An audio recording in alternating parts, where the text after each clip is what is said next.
पूना से 15-20 मील दूर एक कस्बा जहां इंद्रायणी नदी बहती है। क्या नदी? इंद्रायणी नदी के उस पावन किनारे एक सिद्धेश्वर महादेव का दरबार है, जिस दरबार में दुनिया सिर टेकने जाती है। वहां रुक्मणी नाम की एक कन्या, कौन?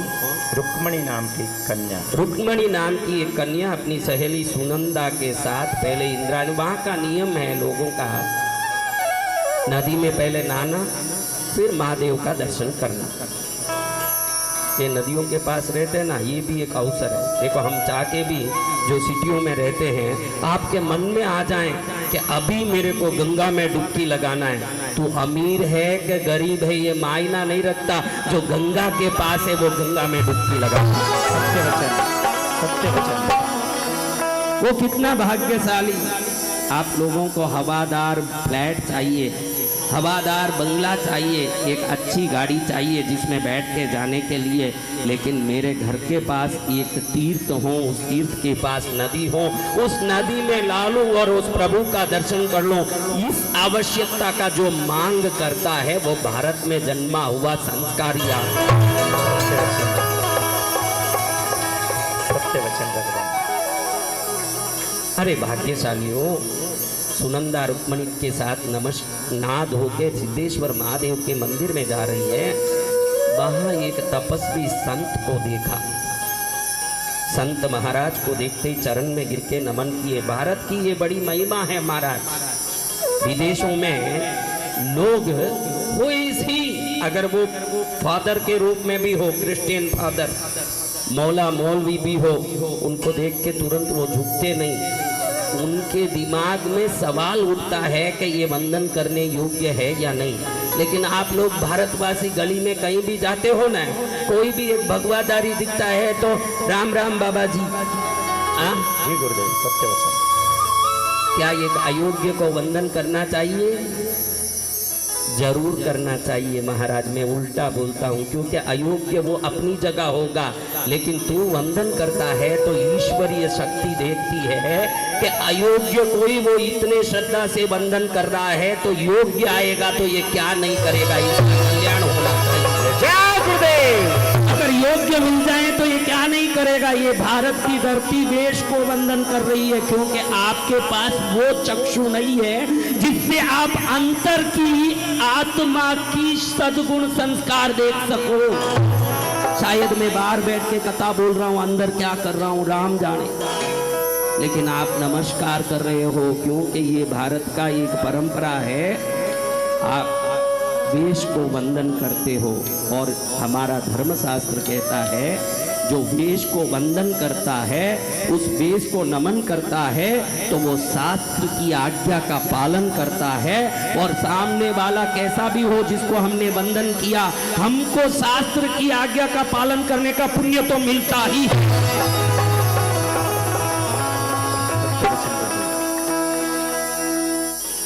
हाथ जोड़ के संतों को दोनों बहनों ने वंदन किया। आप भी संतों के पास आशीर्वाद लेने जा रहे हो महाराज, संत को वंदन करते हो, संत क्या आशीर्वाद देंगे? क्या देंगे आशीर्वाद? बोलो रे बच्चों। तथास्तु। तथास्तु मैंने बोला इसलिए उसको पकड़ लिया, नहीं तथास्तु नहीं। फलो फूलो, क्या बोलेंगे? फलो फूलो। बहनों हो तो सौभाग्यवती भव, भाग्यवती भव। तो दोनों ने वंदन किया। तो रुक्मणी को महाराज ने फलो फूलो, खूब संतान हो, खूब सुख हो, अनेकों संतान की माँ बनो। तुरंत उसके शरीर में बिजली दौड़ गई जब महाराज ने कहा कि अनेकों संतानों की माँ बनो। जोर जोर से सिर पचाड़ के रोने लगी। महाराज आश्चर्य में पड़ गए कि हमारा आशीर्वाद पाके दुनिया गदगद हो जाता है और ये पचाड़ पचाड़ के रोना क्यों रो रही है। उसका रोना बंद नहीं हुआ, उसका विलाप बंद नहीं हुआ, घबरा रही है, आंखों में पानी आ रही है, शरीर धूज रहा है, रोम रोम खड़ा हो रहा है। महाराज कह रहे हैं कि बेटी क्या हुआ? वो तो बोल नहीं पा रही है। पास में खड़ी सहेली सुनंदा कहती है महाराज आपने श्राप दे दिया है इसको। क्या दे दिया है? श्राप दे दिया है। श्राप दे दिया आपने इसको। भैया कैसे श्राप? संत श्राप नहीं देते बेटा, संत तो आशीर्वाद ही देते हैं। संत अगर कोई गलत वचन भी निकाल देते हैं वो शुभ ही करता है, अशुभ कर नहीं सकता। मुर्गी अंडे पर बैठ के मुर्गी अंडे को सेकती है कि अंदर से चूजा निकल जाए, तो आज तक एक मुर्गी ने भी अपना अंडा तोड़ा क्या? नहीं तोड़ा। इतनी जोर से आप दबा के बैठोगे अंडे पर तो क्या हो जाएगा? टूट जाएगा। और एक मुर्गी भी आज तक अंडे को तोड़ी नहीं, उसमें से चूजा ही निकाली। तो संत दबा कर भी आपको बैठेंगे तो आपसे आशीर्वाद का चूजा ही निकलेगा, कोई टूटने वाला नहीं। जय गुरुदेव। अरे रामा, सुनंदा कहती है महाराज इसका पति अचानक इसको छोड़ के 12 वर्ष पहले काशी गया। कहाँ गया? श्रीपाद स्वामी से दीक्षा ले लिया है उसने, हमने सुना। वो जमाने की बात कह रहा हूं जब गाड़ी घोड़ा, mail, email, Google, WhatsApp, phone कुछ नहीं था। जब समाचारें कान में आती थी न कान से जाती थी। अब आप बताइए महाराज, आपने इसको कहा कई संतानों की मां बनो, जिसका पति सन्यासी हो गया हो और उसकी पत्नी पतिव्रता हो, उसको आपने बोला हो कि अनेकों संतानों की मां बनो, तो ये श्राप है कि आशीर्वाद महाराज? हाँ? साधु महाराज को धक्का कर गया। साधु महाराज कहते हैं कि बेटा काशी में कहाँ किसके पास उसने दीक्षा ली? क्योंकि ये भी साधु है। काशी में श्रीपाद जी महाराज से दीक्षा ली है, हमने सुना है। 12 वर्ष हो गया वो आए नहीं, ये अकेली यहाँ पर बिन पति की पड़ी है, बड़ी दुखी हो रही है। महाराज ने कहा चिंता मत कर, मेरा वचन खाली नहीं जाएगा, मैं साधु हूँ, संत वचन खाली नहीं जाएगा। इसका पति वापस आएगा, इसको अपनाएगा, उसके संतान भी होंगे, ये मेरा वचन है।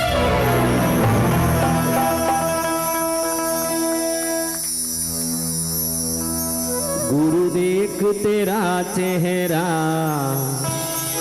करे दिल नाचण का।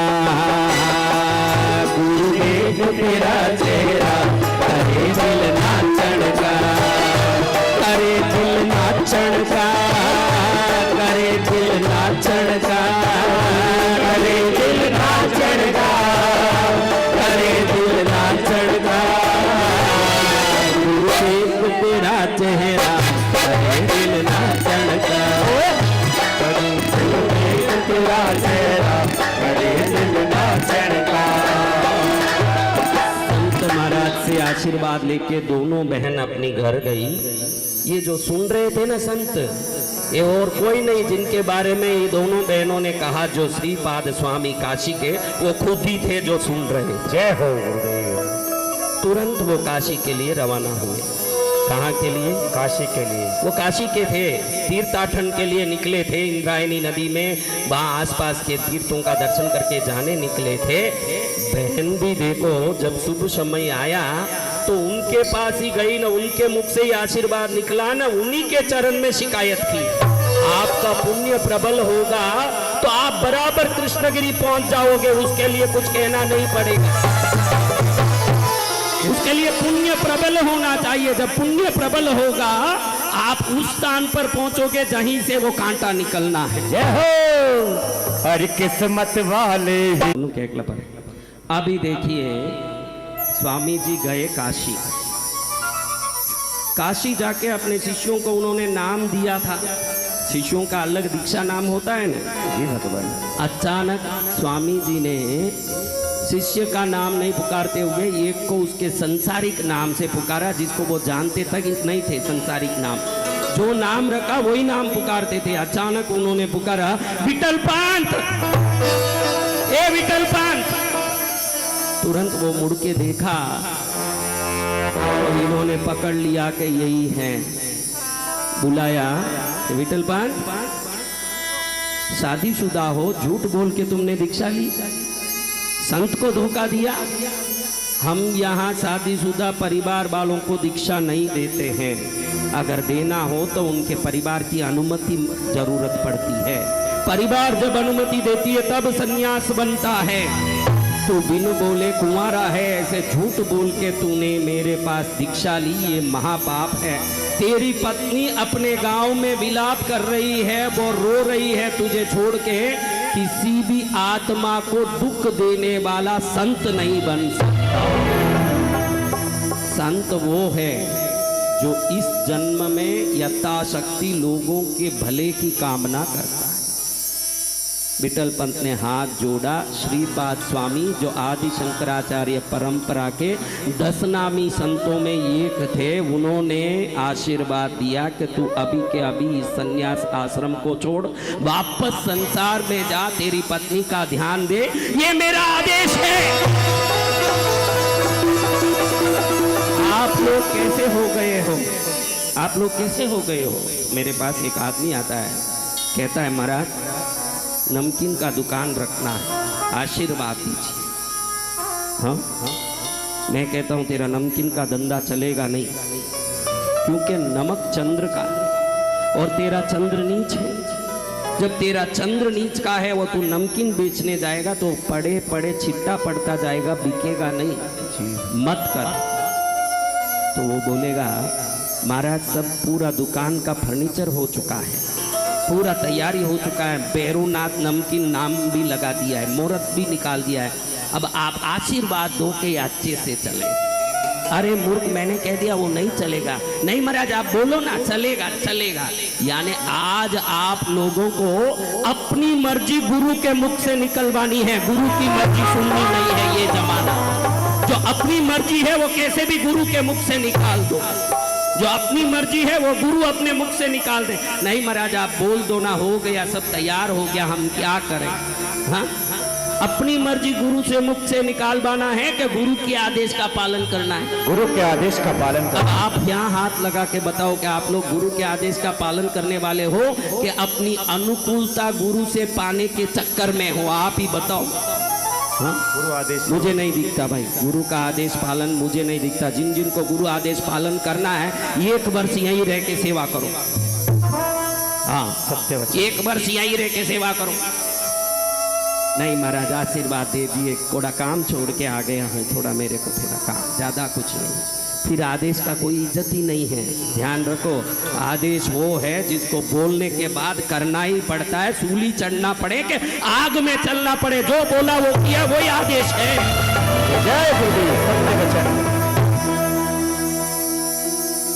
विठल पंत हाथ जोड़ के खड़े थे, उनकी दीक्षा नाम था चैतन्य आश्रम। क्या नाम था? चैतन्य आश्रम। और गुरु ने कह दिया बड़े कड़क शब्दों में कि निकल यहाँ से, संसार में जा, तेरी पत्नी तड़प रही है। निकल गए। वापस वो चोला पहन लिया जो पुराना था। ध्यान रखना, पुलिस का वस्त्र आप पुलिस ट्रेनिंग लेने मात्र से मिल जाएगा, डॉक्टर का वस्त्र आप MBBS पढ़ने मात्र से मिल जाएगा। अगर आपका कद और काठ बराबर है तो आर्मी में भी जगह मिल जाएगा। संत बनना हो तो 1000 जन्म का पुण्य चाहिए, वरना नहीं मिलेगा।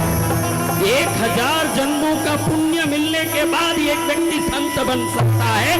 बाकी सब बनने के लिए घूस दे के भी लोग एग्जाम में पास हो जाते हैं। दिल्ली के कुछ यूनिवर्सिटियों में 100 के 100 छात्र पास हो रहे हैं। कैसे पास हो रहे हैं? ये भी मुसलमानी एजेंडा है, ध्यान रखना। ये मुसलमानी एजेंडा है जो मुसलमान छात्रों को ग्रेजुएट बनाने के लिए अलग जिहाद चल रहा है। कितने तरह के जिहाद, ऋषिकेश में देखो तो पंडित जिहाद चल रहा है। आधे पंडित मुसलमान है, जुट्टू लगा के आपको ठगा रहे हैं। समझ रहे हो? इस बीच में जीना है तो गुरु की आज्ञा का पालन करना पड़ेगा। सारे संसार में जो कपट और छल चल रहा है, इसमें बचे रहना है तो आपकी सतर्कता नहीं, गुरु की कृपा ही वो कर सकती है। गुरु की कृपा ही हमारे जीवन में रक्षा कर सकती, सतर्कता नहीं। आंख खुले दिन दहाड़े चोरियां हो रही है, क्या सतर्क रहोगे? अगर वो चोर आने के बाद भी हाथ नहीं लगा सका माल को, समझना गुरु की कृपा काम कर रही है, गुरु का आशीर्वाद काम कर रहा है। जय गुरुदेव। नहीं होगा। विठल पंत चैतन्य आश्रम बने, लेकिन गुरु के आदेश से वापस पुराना चोला पहना। पूर्व जन्म के पुण्य ने चोला पहनाया, पूर्व जन्म के पाप ने वापस उस चोले को उतरवा दिया। अपने घर आए, पत्नी बड़ी खुश हुई कि मेरे पति आ गया। पत्नियों का यही हालत है। इस पत्नियों में जो भी किसी की पत्नी होगी है, जितनी भी बैठी है, इसमें पूछो कि भाई आपका पति सन्यास ले तो कौन कौन अनुमति दोगे। देखो कितने लोग अनुमति दे रहे हैं। देखो 3,000 हाथ उठ गए हैं। देखिए, हाँ, हमको धर्म सुनना है, हमको धर्म समझना है, लेकिन हमको धर्म का पालन नहीं करना। ये हालत है आपको धर्म का पालन नहीं करना, धर्म को सुनना है। मेरा पति मेरे मुट्ठी में रहे, वो संत बनेगा, आपकी 21 पीढ़ी को तारेगा। और 21 पीढ़ी तिरने के लिए एक ही व्यक्ति का त्याग हो जाता है तो शास्त्र के हिसाब से वो बहुत छोटा त्याग। एक भी नहीं आई। देखो इतने भीड़ में है, एक हुई क्या जो मेरा पति संत बन जाए। हाँ, मेरा पति और नालायक बने तो चले महाराज। हाँ, भी जितनी नालायक बना करे। कई लोगों को तो थोड़ी देर संतों के पास ज़्यादा बैठे न तो तुरंत कह देती है आजकल ये संत बाबा पना बहुत हो रहा है, घर में रहो बराबर। हाँ, ये बाबा पना बहुत आ रहा है, तुम में घर में बैठो। क्योंकि उसको लगे कि कहीं संत बन जाएगा, तुरंत उसको टीवी में अलग अलग टाइप के पिक्चर दिखाएगी, अलग अलग टाइप के चीज दिखाएगी। यानी मेरा पति नालायक बन जाए तो 100% चलेगा, संत बने तो नहीं चलेगा। ये संसार की वृत्ति है।